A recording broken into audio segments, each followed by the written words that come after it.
नमस्कार। 24 news NCR की team पहुंची है आज लोकसभा में। चौंकिएगा नहीं, जो दिल्ली की लोकसभा है उसमें नहीं, बल्कि खोड़ गांव के सीनियर सेकेंडरी स्कूल में एक आयोजन चल रहा है, जिसमें लोकसभा का आयोजन किया जा रहा है छात्र छात्राओं और बच्चों के द्वारा। और बड़ा ही अच्छा कार्यक्रम चल रहा है, जिसमें लोकसभा की अध्यक्ष बैठी हुई है, यहाँ उनकी टीम बैठी हुई है जो महासचिव वगैरह हैं, इधर विपक्ष के नेता बैठे हुए हैं जो भी विपक्ष है, और इधर अगर हम आपको दिखाएं तो सत्ता पक्ष बैठा हुआ है। अब आप यहाँ देख सकते हैं कि बोर्ड लगे हुए बाकायदा, प्राइम मिनिस्टर, वित्त मंत्रालय, गृह मंत्रालय, वीमेन एम्प्लॉयमेंट, संसदीय कार्य मंत्री है, पेट्रोलियम मंत्री है, शिक्षा मंत्री यहाँ पर मौजूद है, विदेश मंत्री मौजूद है और स्वास्थ्य मंत्री यहाँ पर मौजूद हैं। हम आपको आज की जो कार्रवाई थी वो शिक्षा मंत्रालय के जो क्वेश्चन थे उनको लेकर के करते हैं कि आज की जो कार्रवाई थी उनमें क्या शिक्षा को लेकर के सवाल उठाए गए थे। जो है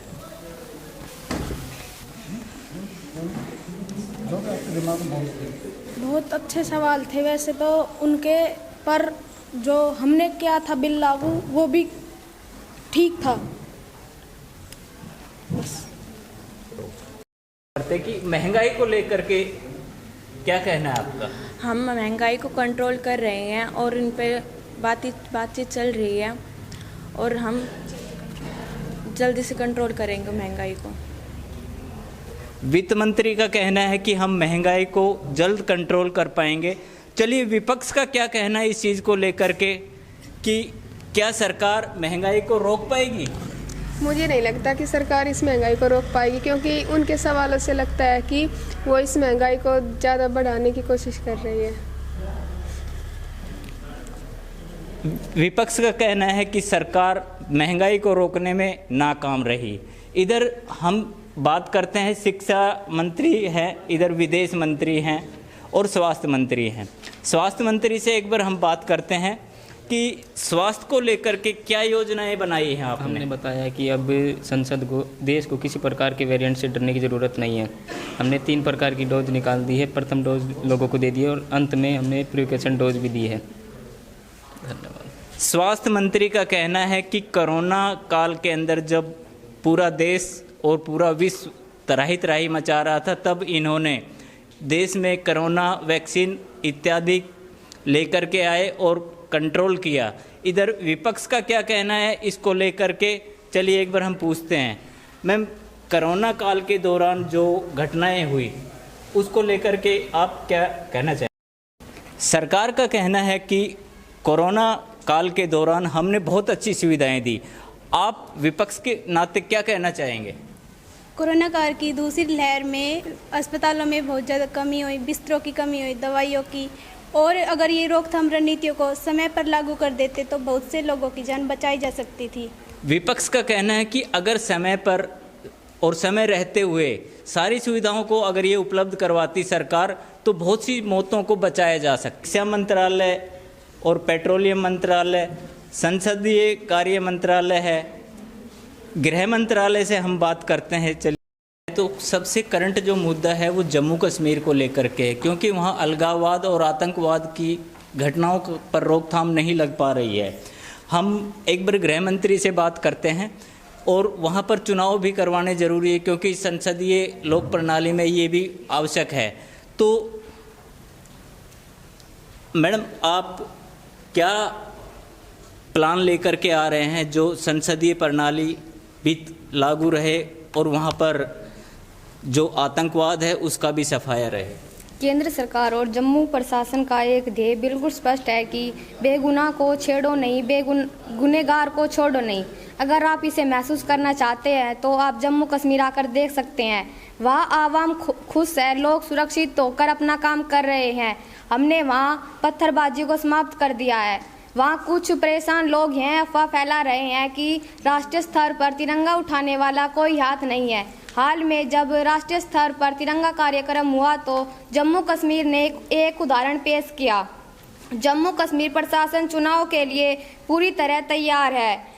हमने तो वहाँ पहले ही परिषद के चुनाव करवा चुके हैं। इतनी सफलता के साथ वहाँ एक भी बूंद खून नहीं गिरा। विधानसभा चुनाव भी जल्द ही होंगे, कब होगा ये चुनाव आयोग तय करेगा। गृह मंत्रालय का कहना है कि जम्मू कश्मीर की स्थिति कंट्रोल में है और अभी हाल ही में उन्होंने अन्य और चुनाव भी करवाए थे और जल्द ही वहाँ पर विधानसभा के चुनाव भी होंगे। चलिए हम विपक्ष से बात करते हैं कि विपक्ष का क्या कहना है इस मुद्दे को लेकर के। सरकार का कहना है कि जम्मू कश्मीर में परिस्थितियां बिल्कुल सामान्य हो चुकी हैं, आपका क्या कहना है? ऐसा कुछ नहीं है, क्योंकि जो जम्मू कश्मीर में उसमें अभी भी जो टेररिस्ट है वो घुस रहे हैं। मतलब उनको पकड़ा जाए जल्दी जल्द और उन्हें कड़ी से कड़ी सजा दी जाए।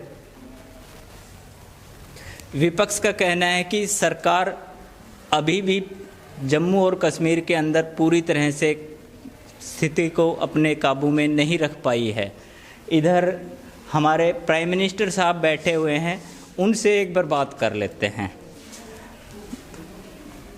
ओवरऑल देश में क्या परिस्थितियां चल रही है, क्योंकि विपक्ष का कहना है कि महंगाई बढ़ती जा रही है, इधर आतंकवाद पर भी काबू नहीं पाया जा रहा और अन्य बहुत सारे मुद्दे हैं, रुपए की कीमत भी गिर रही है। उसको लेकर के आपका क्या कहना है? हम अपनी तरफ से कोशिश कर रहे हैं तथा महंगाई पर और आतंकवाद पर जल्दी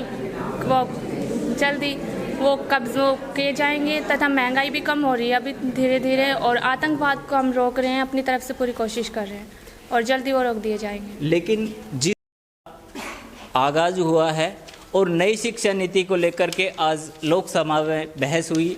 चलिए हम प्रधानमंत्री जी से बात करते हैं कि नई शिक्षा नीति के क्या फ़ायदे हैं। क्या फ़ायदे हैं जी नई शिक्षा नीति के?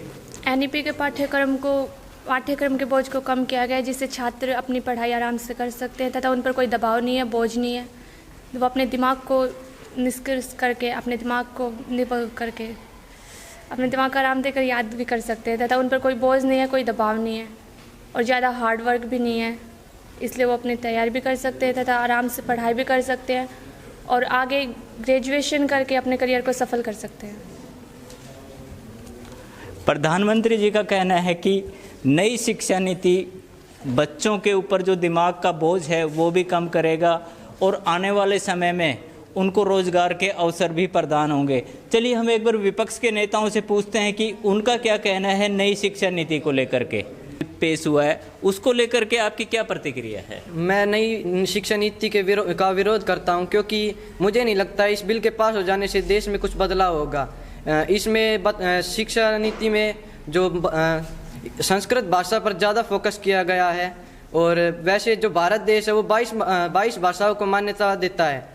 इसमें संस्कृत भाषा को छोड़कर बाकी भाषाओं पर भी ध्यान देना चाहिए और इनमें जो IIT, IIM जैसी क्वालिफिकेशन पर ज़्यादा ध्यान नहीं दिया है, इनको भी सुधारना चाहिए और शिक्षा को बढ़ाना चाहिए। विपक्ष का कहना है कि देश में लगभग 22 भाषाएं चल रही है, लेकिन केवल और केवल इस सरकार ने संस्कृत को लेकर के पूरा फोकस किया हुआ है, जबकि अन्य भाषाओं को उन्होंने गौण कर दिया है।